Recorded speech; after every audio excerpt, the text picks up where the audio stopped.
যদি আমরা ভারতের মুসলমানরা যদি ভাই একবার লেংটি মারে তবে কিন্তু বাংলাদেশি ভাইরা তোমাদের রক্ষা নাই, তোমরা পালায়া জায়গা পাবে না। বাংলাদেশের নাকি মন্দির ভাঙচুর হইতাছে, বাংলাদেশের নাকি সংখ্যালঘুর উপর নির্যাতন হইতাছে। এই নির্যাতন যদি তোমরা বাংলাদেশে বন্ধ না করো, যদি ভারতের মুসলমান একবার খেপে যায়, তোমরা কিন্তু রক্ষা পাবে না। বাংলাদেশকে ঠিক করতে আমাদের সেনাবাহিনীর দরকার নাই, বাংলাদেশকে ঠিক করতে আমাদের ভারতের মুসলমানই যথেষ্ট। ভারতের মুসলমান যদি একবার খেপে যায়, তোরা কিন্তু পালিয়া সৌদি আরব যেতে পারবি না। কোন দেশে যাবি? সেখান থেকে ধরে এনে তোদেরকে লেখটা করে চুত্রাপাতা মারবো। ওখানে সময় আছে, লাস্টবার বলেছি, তোরা শান্তি থাক, আমাদেরকে শান্তি, আপনারা শান্তি থাকেন, আমাদেরকে শান্তি থাকতে দেন। আপনারা যারা যারা এমন কর্ম করতেছেন, আপনাদেরকে ঠিক করতে আমাদের ভারতের সেনাবাহিনীর দরকার নাই।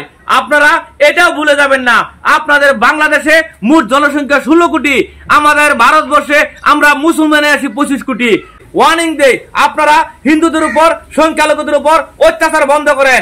যদি আপনারা এই হিন্দুদের উপর সংখ্যালঘুদের উপর অত্যাচার বন্ধ না করেন বাংলাদেশে, আপনাদেরকে বাংলাদেশ থেকে শেষ রেন না, আসামে আন না, আগ দিকে পিছন দিকে সূত্রাপাতা লাগাবো।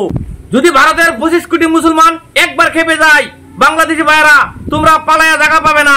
এখন তোমাদের বাংলাদেশের প্রধানমন্ত্রী পালিয়ে আমাদের ভারতে এসেছে, তোমরা পালিয়ে কোথায় যাবে? ওখানে সময় আছে, ভালো হয়ে যাও, একসাথে হিন্দু মুসলিম একত্রিত হয়ে থাকো।